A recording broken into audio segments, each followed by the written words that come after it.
تو میں یہ عرض کر رہا تھا کہ اللہ نے قرآن میں رمضان کے لیے 4 احکام خصوصیت سے بیان کریں.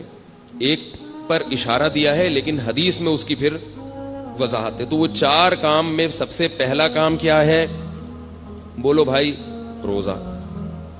اس میں تو آپشن ہے ہی نہیں، وہ تو رکھنا ہی رکھنا ہے. دوسرا کام اللہ نے رمضان میں جس کا خصوصیت سے ذکر کیا ہے وہ ہے تلاوت قرآن. رمضان کا اور قرآن کا آپس کا بہت گہرا جوڑ ہے. شہر رمضان الذی انزل فیہ القرآن، فرمایا وہ مہینہ ہے جس میں قرآن نازل کیا گیا. یہ وہ مہینہ ہے جس میں قرآن نازل کیا گیا. تو اللہ نے رمضان کا انتخاب کیا ہے قرآن کے نزول کے لیے. اسی وجہ سے رسول اللہ صلی اللہ علیہ وسلم نے اس مہینے میں تراویح کو مشروع کیا، تراویح کو، تاکہ اس میں قرآن پڑھا جا سکے. بعض جو متجددین کہہ رہے ہیں کہ تراویح کا نبی سے کوئی ثبوت نہیں ملتا، یہ جھوٹ ہے، غلط بات ہے 100%. تراویح سب سے پہلے کس نے پڑھی ہے؟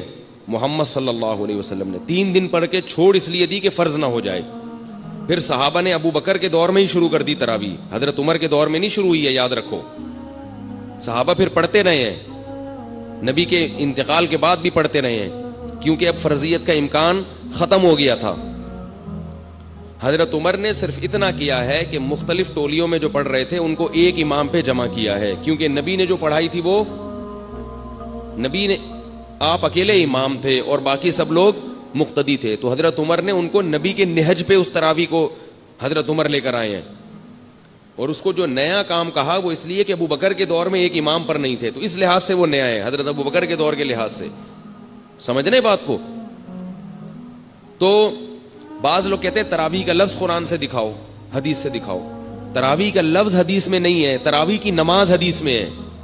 تو ہم نماز کو زیادہ فوکس کرتے ہیں، ناموں میں ہمیں الجھنے کی ضرورت نہیں ہے. آپ اگر تراویح کو کوئی اور نام دینا چاہیں تو ہمیں کوئی پریشانی نہیں. آپ اس کو صلاۃ اللیل کہہ لیں، رات کی نماز کہہ لیں، قیام رمضان کہہ لیں، تو بھی ٹھیک ہے. تو ناموں سے کیا ہوتا ہے؟ اور یہ تراویح ہم نے نام نہیں دیا، یہ اسلاف نے نام دیا ہے، تابعین نے نام دیا ہے تراویح کو. سمجھنے یہ نام اس نماز کو کس نے دیا ہے؟ اسلاف نے. کیونکہ یہ عام تہجد سے، عام معمول سے ہٹ کے تھی، تو انہوں نے کہا اس کا نام کوئی الگ سے ہونا چاہیے. بعض لوگ کہتے ہیں پورے قرآن میں تراویح کا لفظ کہیں نہیں ملتا، نہ حدیث میں ملتا، لہذا یہ بدعت ہے. بھائی نام تو بہت سی چیزوں کا نہیں ملتا، وہ عمل اگر ملتا ہے تو وہ دیکھو. نماز جو ہم پڑھتے ہیں، اس نماز کا پورے قرآن اور حدیث میں کوئی تذکرہ ملتا ہے؟ بولو نا. نماز کے لفظ کا کوئی قرآن و حدیث میں تذکرہ، بولو نا بھائی، نہیں ملتا. اب کوئی نماز دکھاؤ، نہیں ہے، نہیں تو ہم بھائی نماز نہیں ہے، صلاۃ تو ہے نا. 5 نمازیں جو ہم پڑھتے ہیں اس عمل کا ثبوت ملتا ہے.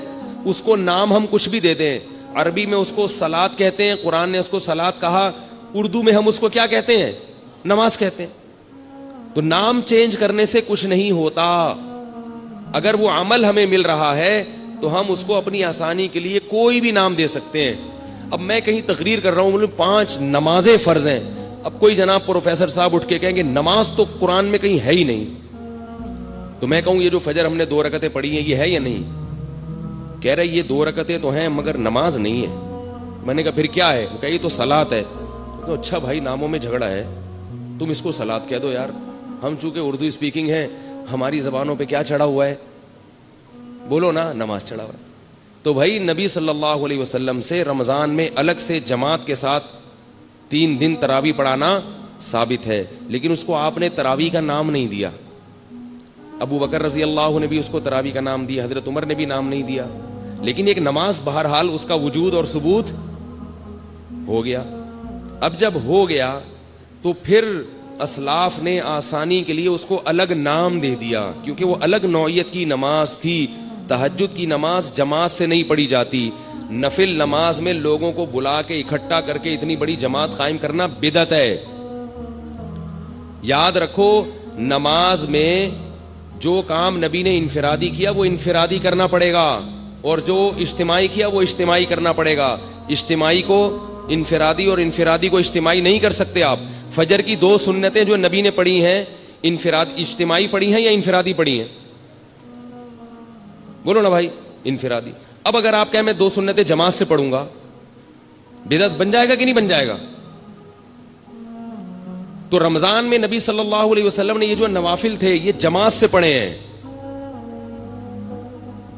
جبکہ عام دنوں میں تہجد آپ صلی اللہ علیہ وسلم جماعت کا اہتمام نہیں کرتے تھے. اگر جماعت ہوتی بھی تو 1-2 صحابی آگے کھڑے ہو گئے. تبھی فقہا لکھتے ہیں کہ نفل نماز کی جماعت میں 4-5 افراد اگر اکٹھے ہوں گے تو یہ بدعت عمل کہلائے گا, کیونکہ نبی صلی اللہ علیہ وسلم نوافل میں جماعت کا اہتمام نہیں کرتے تھے. 1-2 آدمی ہوں ٹھیک ہے, زیادہ نہیں ہوں. تو اب جو تراویح میں اتنی بڑی جماعت قائم کی, اگر یہ بالکل الگ منفرد نماز نہ ہوتی تو اس میں پھر جماعت جائز نہ ہوتی, کیونکہ نبی صلی اللہ علیہ وسلم کا جو 8 رکعت معمول تھا پڑھنے کا وہ جماعت سے نہیں تھا, وہ انفرادی تھا. تو اس میں جماعت قائم کرنا کہاں سے جائز ہو گیا؟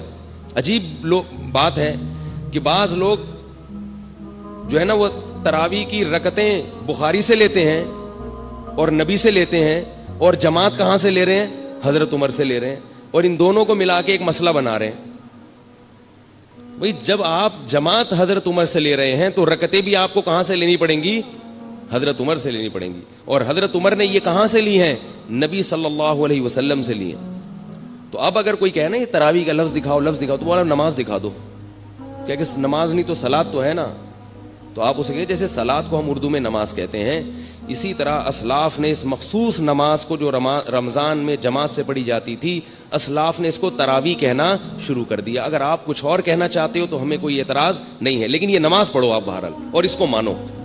اور اسلاف نے اس کو تراویح کہا کیوں یہ بھی سن لیں, کچھ اور کہہ دیتے. یہ بھی بڑی ٹیکنیکل بات ہے, نوٹ کر لیں, نوٹ, یہ بڑی خاندانی باتیں ہیں, خاندانی. تراویح اس لیے کہا کہ اسلاف جو تابعین تبع تابعین جب یہ نماز پڑھتے تھے تو ان کا معمول تھا کہ 4 رکعتوں کے بعد آرام کرتے تھے, تھوڑا سا وقفہ کرتے تھے, تھکاوٹ دور کرتے تھے. کتنی رکعتوں کے بعد؟ 4 رکعت. تو اب 4 رکعتوں کے بعد ریسٹ. عربی میں ریسٹ کو استراحہ کہتے ہیں. کیا کہتے ہیں؟ استراحت. ہوتا ہے نا ایک جلسہ استراحہ, استراحت. استراحہ اصل میں تھا استرواح, اور اس کے جو اصل حروف ہے نا وہ را, واو اور ہا ہے, روح. اسی سے مروحہ ہے, پنکھا, مروحہ, را واو ہا آ رہا ہے نا. پنکھا کیا کرتا ہے؟ ہوا پھینک کے آپ کو راحت دیتا ہے, بشرطے کہ چل رہا ہو. کہ اے سی والوں کی تو کوشش ہوتی ہے کہ نہ دے. اگر پنکھا چل رہا ہو تو آپ کو کیا دے گا؟ راحت دے گا, اور آپ کی طرف بھی ہو, ورنہ دوسرے والے کو دے گا, آپ کو ٹینشن دے گا. تو راحت سے نکلا یہ لفظ, صحیح ہے نا. تو ترویحہ, ترویحہ راحت پہنچانے والی چیز. تو 4 رکعتوں کے کو کیا کہا جاتا تھا؟ ترویحہ, کیونکہ اس کے بعد وہ کیا کرتے تھے؟ راحت حاصل کرتے تھے. کیا حاصل کرتے تھے 4 رکعتوں کے بعد؟ راحت. اب ذرا بات سمجھنا, ترویحتن کی جمع ہے تراویح. ترویحتن کی جمع کیا ہے؟ تراویح. عربی میں جمع کم سے کم 3 افراد پہ بولی جاتی ہے, 2 کے لیے عربی میں الگ صیغہ ہے. دیکھو, رجل 1 آدمی, رجلانی 2 آدمی, رجال 2 سے زیادہ.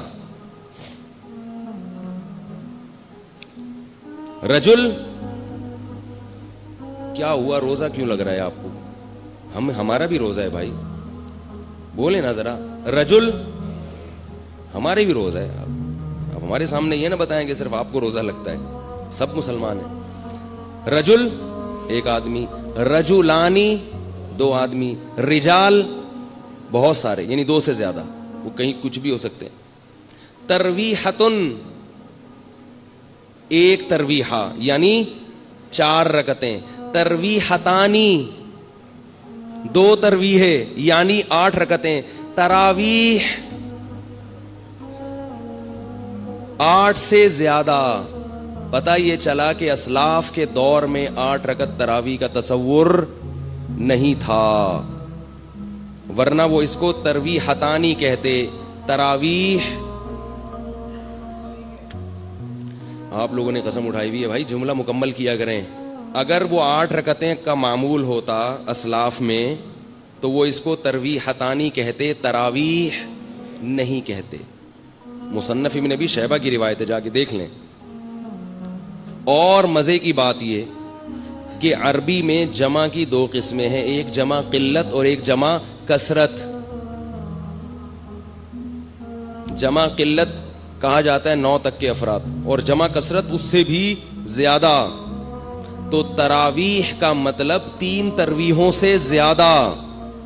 12 رکعتوں کو بھی نہیں کہہ سکتے آپ، الا یہ کہ اس میں تسامح سے کام لیں. ورنہ اصل کیا ہے کہ تراویح کا مطلب بہت سارے تراویح ہے، بہت سارے تراویح ہے. تو اس لیے کم سے کم تراویح کی مقدار، یعنی اس لفظ جو ہے نا، یہ کم سے کم جن افراد پہ صادق آ رہا ہے وہ 12 رکعتیں کم سے کم، اور یہ لفظ بتا رہا ہے کہ وہ 12 سے بھی زیادہ ہے. تو یہ لفظ خود انکار کر رہا ہے کہ تراویح 8 رکعتیں نہیں ہو سکتی. یہ اسلاف ورنہ اس کو یہ نام نہ دیتے. رہی وہ حدیث موطا امام مالک کی کہ جس میں آتا ہے کہ حضرت عمر نے 8 رکعتیں اور 3 وتر پڑھائے ہیں، وہ حدیث ضعیف ہے.